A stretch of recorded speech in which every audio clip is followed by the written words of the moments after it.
Hey guys, HDvee here and welcome to a brand new video. Today we're going to be going over every new DLC leak, data mine and update that we've had so far for the Generation 9 game. So if you're excited for the video, make sure to drop a like down below. Let's try and hit 500 likes, it really helps out. Leave a comment with what you're expecting to see in the DLC for Pokemon Scarlet and Pokemon Violet. Subscribe if you're brand new for daily Pokemon content. Ring the notification bell. With all of that out of the way though, let's get into the video and I really hope that you enjoy.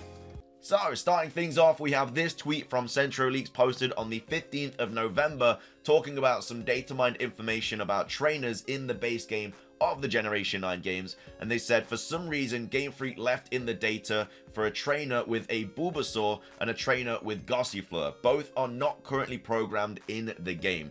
So why does a trainer still have a Bulbasaur and another trainer with a Gossifleur programmed in the game? Well, Bulbasaur, I mean, it is number 1 in the Pokedex, so it could just simply be a placeholder, but usually Pikachu is a placeholder. And we also have Charizard already in the game, so it's not crazy to assume that Bulbasaur and Squirtle are going to be in the game later on in the DLC, just like they had with the Isle of Armor. Of course, Charizard was in the base game of Sword and Shield, and then Bulbasaur and Squirtle became available in the Isle of Armor DLC. Gossifleur, again, just a random Pokemon to have.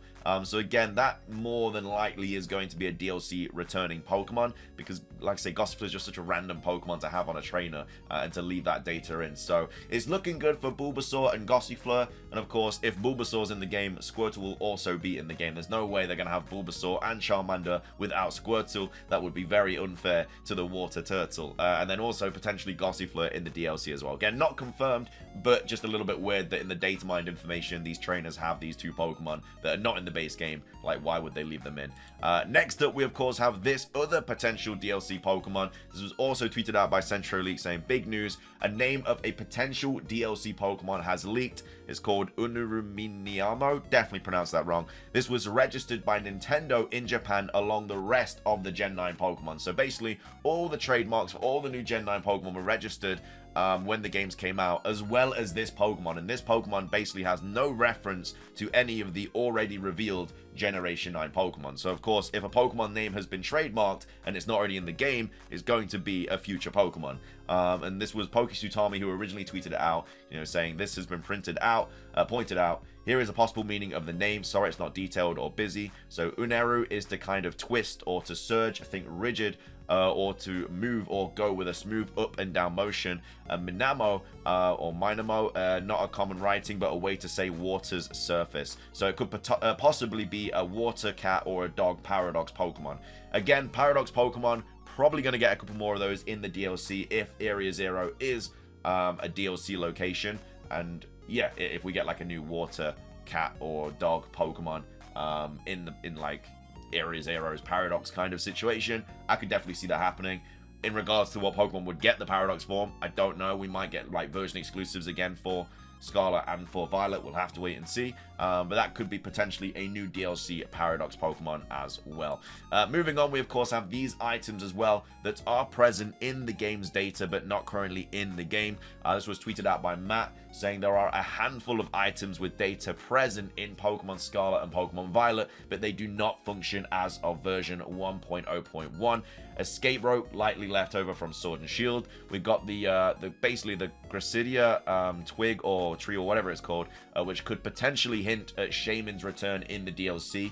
Again, mythical Pokemon are a little bit more difficult to kind of like get in games than legendaries. Mythical Pokemon are usually just through events, apart from like Deoxys and stuff in Auras. But even with BDSP, like Shaymin, Darkrai, Arceus, they were all through events, through like mystery gift kind of items.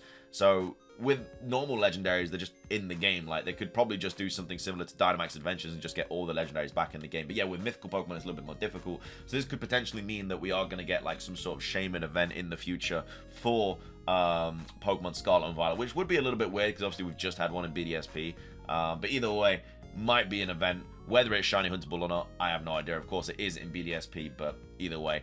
The overall catching experience of Mark Charms, of course, lightly just taken out because of sandwiches and stuff. We also have these DLC items as well. So there are also 2 brand new items which have item sprites but no text associated with them. So 1859 and 1860, as well as 5 brand new key items with no item sprites or text, 1837 through to 1841. These could be more hints at a future DLC, but we shall see. So yeah, these obviously 2 new items that are going to be available in the DLC. No idea what they're going to be used for. I feel like this is probably related to Area 0 because it just kind of, the colors and the fact that it's like a stone, it just, I don't know, it kind of gives me like a vibe of like time and stuff. This, I'm not sure. This could be like futuristic, and this could be like prehistoric, or maybe the other way around, who knows. But yeah, these are 2 like new items that are going to be in the DLC for Pokemon Scarlet and Violet. And again, not only that, we also have 5 brand new key items as well, with no item sprites or text. So very interesting to see what these key items are going to be. Some people are thinking it could be like a Mega Bracelet or something. I don't think that's the case. I think that's just hopefulness. But either way, yeah, we've got 2 items here which you have an image of, and then 5 other brand new key items which are going to be available in the DLC. We've got all the Kalos stuff as well. Again, I'll just quickly skim over this because I did just literally make a video about it. But this is in Arven's room, basically. This is the map of Paldea, and then this is a location here, which again, most likely going to be a DLC location. Some people thinking Southern Kalos, some people thinking just like an actual addition to Paldea. We'll have to wait and see, but of course, Kalos is up here somewhere. So that's the first thing. The next thing is, of course, all of these trainers here next to this kind of border of the DLC, all having the Gen 6 dragons. So we have Noivern here, Dragology, Gudra, stuff like that. There's links to the Zygarde and stuff with the a 3rd legendary and all that stuff. And then, yeah, of course, there's the returning Kalos starters being Greninja, Delphox, and Chestnut, all being available through Pokemon Home. Again, just kind of links to Kalos. I'm not going to go over this very much because I literally just went over it in a previous video, but it is DLC hints, hence why it's in this video. Moving on, we also have this from Riddler Coup saying DLC has some new cool features. So this is a leak. This is one of the leakers of the community saying, but you have no chance to know them in advance. Reveal a little. PK Hex-like features, don't miss it. So if you don't know what PK Hex is, it's basically the program, the third-party software that's used to basically just hack Pokemon, create Pokemon out of nothing and just, you know, make them completely ready for competitive whatever.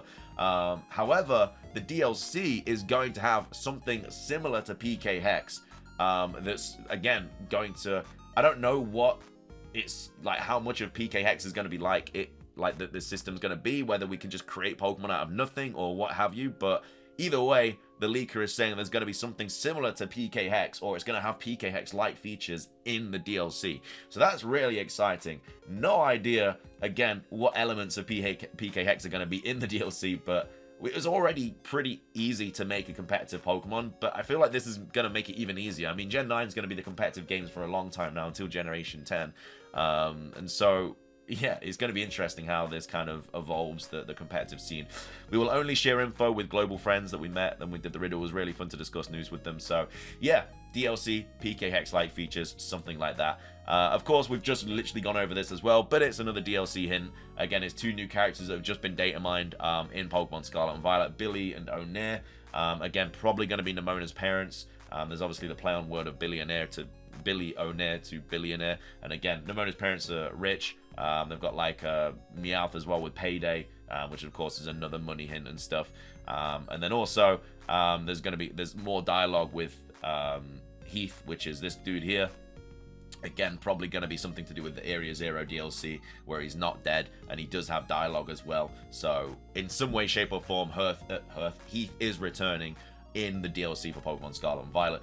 We, of course, also have this as well, which was originally tweeted out by Riddler Coup, saying, you know, the DLC will focus on either Geeta, another Professor, Heath, or new characters. So, the fact that, you know, there's DLC dialogue for Heath, like, it's one of the options on what the DLC will focus on.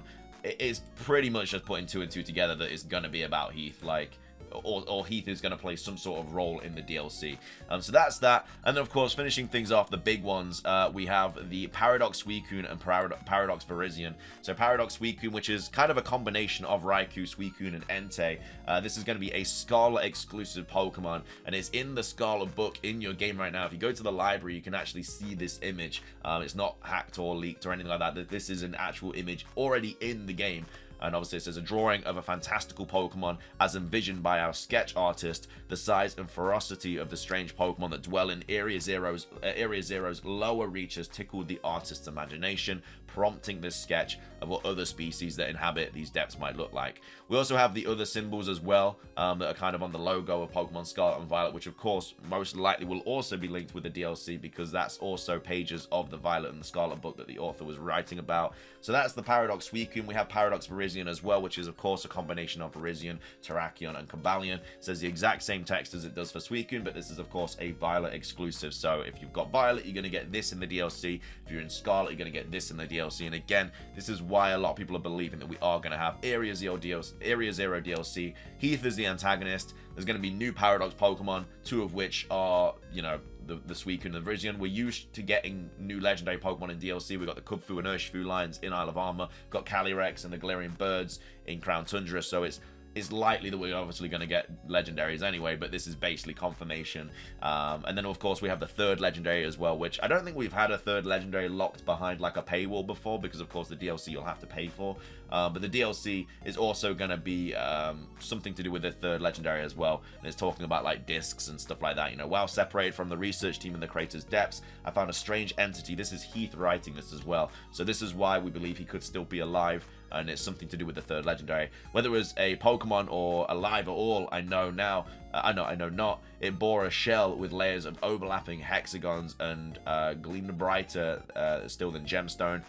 Viewed as a whole, it resembled a mysterious, brilliant disc. And again, that's the third legendary there that Heath is talking about. So yeah, I feel like the DLC is going to have something to do with Heath. It's kept him alive. He's not actually dead. And he's surrounded by like these legendary paradoxes and all this stuff going on. But yeah, basically that's kind of all the DLC hints and updates and data mines that we've had so far for Pokemon Scarlet and Violet. Just thought I'd put them all in today's video just to kind of have it as a location where you can just learn about all the stuff if you haven't had a chance to watch all the other videos. I don't think I actually covered this in a previous video. This is actually brand new information, which was posted on the 15th of November. I don't know how I missed that. But anyway, that's all the DLC stuff we have so far. Again, Kalos stuff, Heath stuff, Area Zero stuff, and this is why we're most likely going to have Area Zero DLC and also some form of Kalos DLC. Even if it is like the southernmost part of Kalos, it could still potentially be in the game. Anyway, that's everything for today's video. If you enjoyed it, please do drop a like down below. Let's try and hit 500 likes. It really helps out. Leave a comment with your thoughts on all of these DLC data mines and leaks. What do you think we're going to get in the DLC? Do you think it's going to be something similar to what I've spoken about today, or do you think it's going to be something completely different? We might even get like a third DLC pack as well. It's just most likely we're going to get two, and that's what the kind of stories are going to be based on.